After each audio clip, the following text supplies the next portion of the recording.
luto na ang ating pork tonkatsu.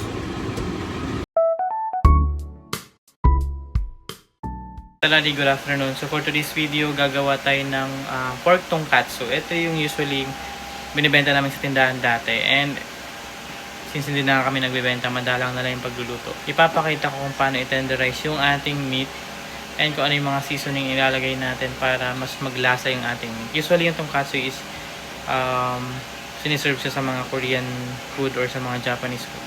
Kasi nga, masarap naman talaga. So, eto siya. Meron tayo dito yung meat natin. Ito yung pork chop. Pork chop, ayan siya. So, tinanggal ko na yung buto niya dito. And then, tinanggal ko yung pinakabalat niya, yung matigas na part. Ayan.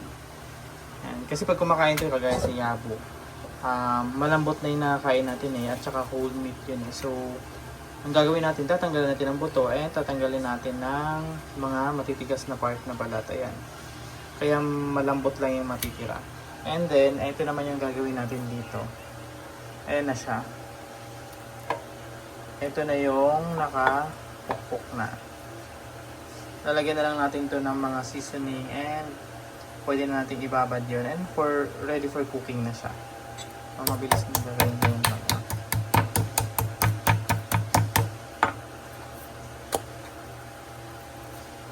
Nakakatulong din to para mag-tenderize yung ating meat.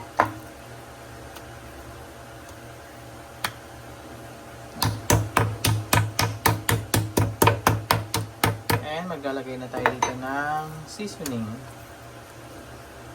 Pwede ito pepper, pwede din pepper, salt, and MSG lalagay natin dito. Ayan. So lalagyan natin ito ng seasoning and then pwede na siyang lutuin kung lulutuin mo na siya kagad. Pwede mo din naman tong i-stay lang siya sa ibababad mo lang siya. Diba? Let's go. Ayan. Betchin. Natin ng MSG yan. Lagyan natin ng konting salt and pepper. Wala bang powder doon? Sabi ko ba? Powder na lang ito. Pero okay na yan. Mas malasa yun. And then, baliktaran lang yan. Baliktaran lang yung paglalagay natin ng ganito. So, by part. Okay na. Lalagyan natin ng MSG, ng salt, and ng pepper. Same process lang yan sa maubos yung ating mga meat. Ganun lang yung gagawin natin. Okay na to. Ay gaganon mo lang siya. Irarab mo lang.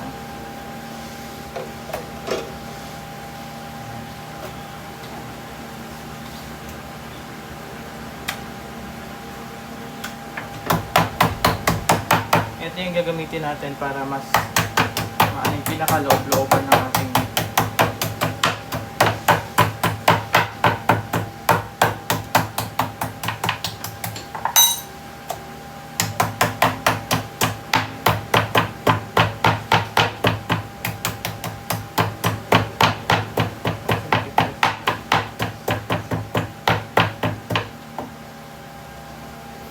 Up.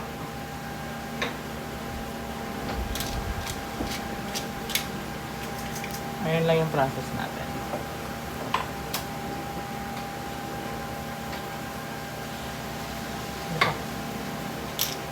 Up. Sige. Ayun na siya. Ayun, kung mapapansin nyo, wala yung pinakabalat niya dito kasi matigas na part yun. So tatanggalin talaga yun. Kailangan ko dito ng ibang kamay kasi nga nadudumihan yung kamay ko. Mas madidiwara yung mga hawakan ng betchin, ng paminta. Ito na yung ating pork tonkatsu. So season na siya with salt, pepper, and MSG. Yan na siya. So i-keep lang natin to. Ang luto natin nito is Monday pa, kaya i-marinate lang natin or babad lang natin sa ganyang seasoning. And then sa Monday natin lutuin. So gagawa na tayo ng pork tonkatsu. So continuation to dun sa pagbabad ko ng pork tonkatsu na ginawa. So kailangan natin to para sa ating itlog. So maglalagay tayo ng itlog dito. Nasa staycation place tayo kaya iba yung ating kusina.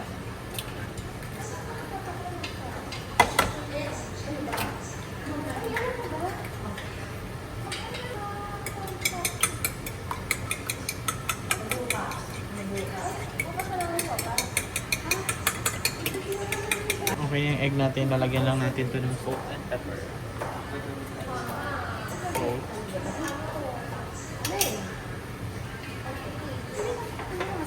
Salt and ibutin na lang yung pepper natin is ziplock. Sana hindi mapadami. Ayan.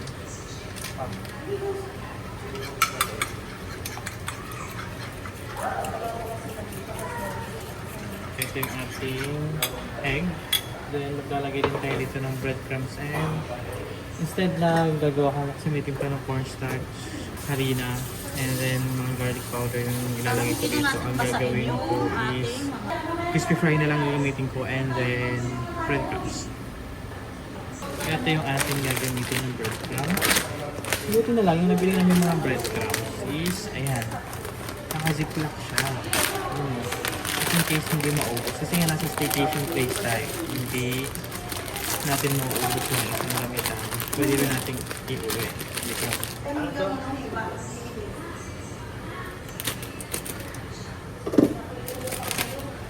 Diba? So, breadcrumbs. Kung may tira pa yan, sabi muna natin. And then, ang ating crispy fries. So, ang gagamitin natin is, hindi ko ubos tong good for 3 to 4 kilos. Kasi yung pang-suot yung pasto natin is 3 kilos. Almost 3 kilos kami. So, ang lalagay ko lang siguro half net. But still, malakas na kumain sa harina yung ating pork tonkatsu.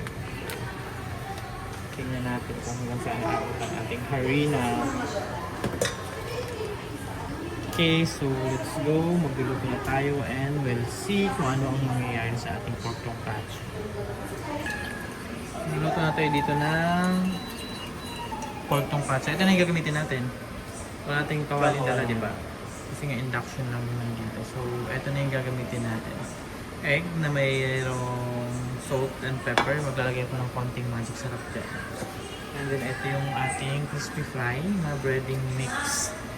And then, ito naman yung ating breadcrumbs. So, let's go.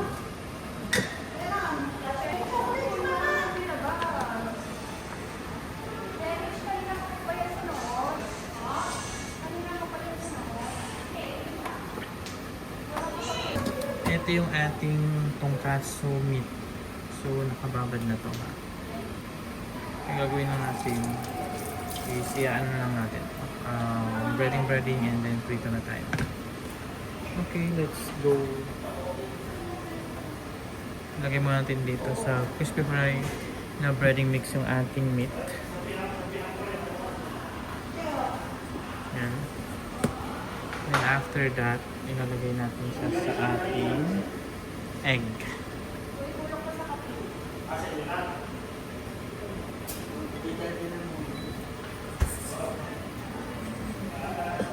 Ito pala mahirap po naka-inducting. Hindi mo siya pwedeng patungan.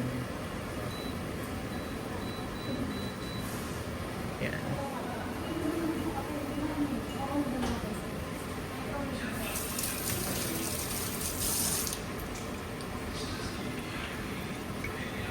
And then, lagay natin sa background.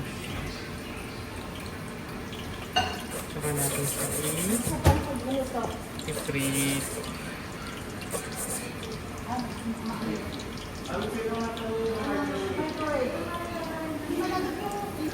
Yan. Same procedure. Ito.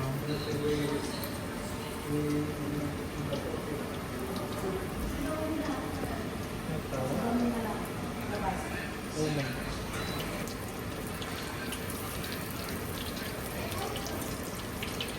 Okay, siguro ano na. Yan. So after nito, hirap po may isa lang pwesto dito. Nakasagay sa pwesto ko. Yan.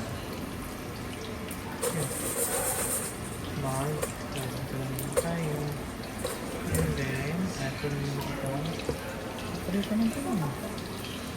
Maghanap tayo ng maliit na part para hindi tayo nahirapan at mag-process dito sa ating niluluto. Niluluto ang pan. Ito. crispy fry. Actually, kung wala naman kayong crispy fry, pwede kayong gumawa ng breading lang. Like, lalagyan nyo ng MSG, magic sarap, or sorry, MSG, garlic powder, cornstarch, yung mga ganun lang. Kayo na bahala kung ano yung fruit na ilagay.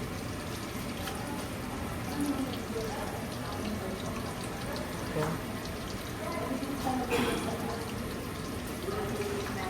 yan. And then, kailangan natin siya. Sa breading naman tayo. Sa ano naman tayo? Tawag dito. Breadcrumbs.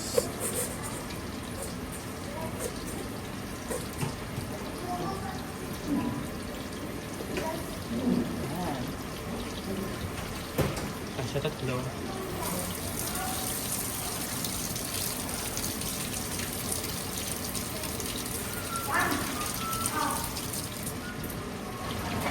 Tingnan natin. Ayan. So, okay na yung 4 na number ng induction. Ayan. Mahirap dito yung Nainit pala ito na. ayan na ang ating pork tonkatsu. Hindi pa sa totally. Sana ko lang kanya yung up.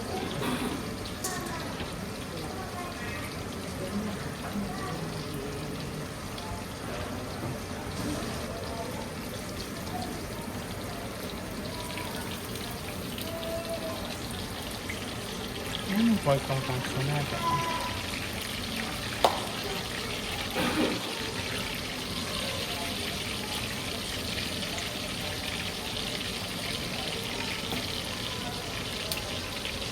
Lagyan natin ng magic sarap ng ating ito.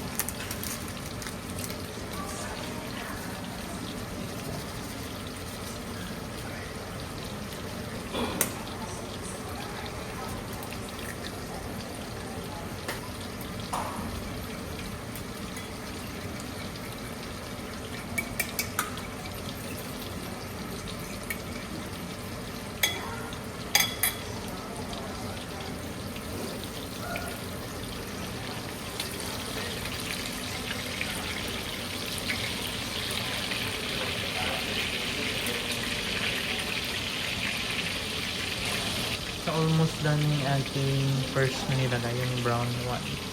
Pero, ngayon natin ayusin muna. Ayan, pwede na itong ating first na nilaglag.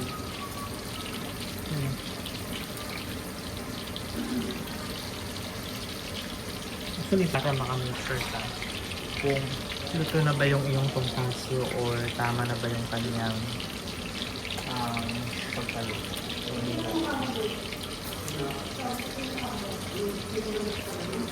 Makikita mo siya. Okay na yan. So, hindi natin sa dito.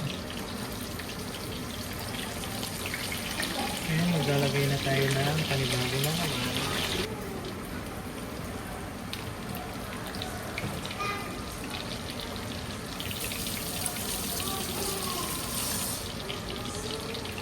Ayan na yung process ko. Pwede mo na siyang gawin and goods na yan. Okay, so luto na tayo sa pork tonkatsu na ginawa natin.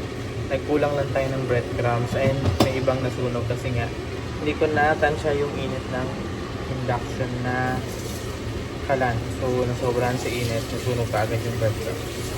And let's go. Ito siya. Ayan, luto na yung ating pork tonkatsu. Ano yun yung itsura niya. Ito kasi naubusan ako ng breadcrumbs. Breading na lang nilagay ko.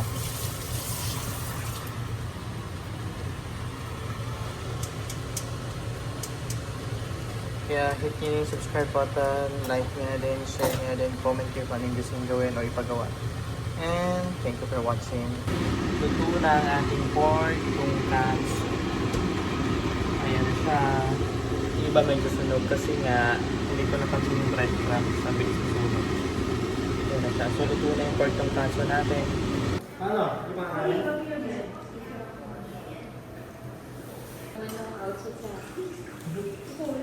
Bakit ayaw ko? Joshua, yung magkalahati yan. Kalahati ng isang maliit yan.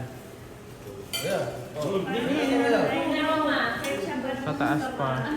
Ano pa pala? Ay, yung dalawa. Yung dalawa, si Diana, ano? Yan na.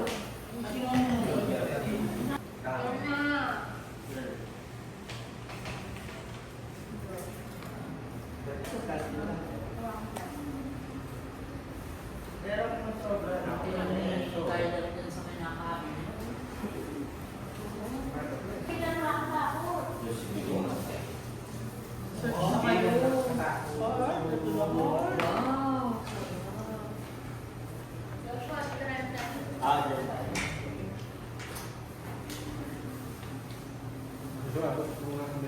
Andun yung mga kama eh. Bababa naman dito. Ang ilalaki mo na. Doon na rin tayo. Kasi bakit kuha-kuha na lang? Pero yung serving spoon dito, kuha kayo. Ako din. Ang dami niyan.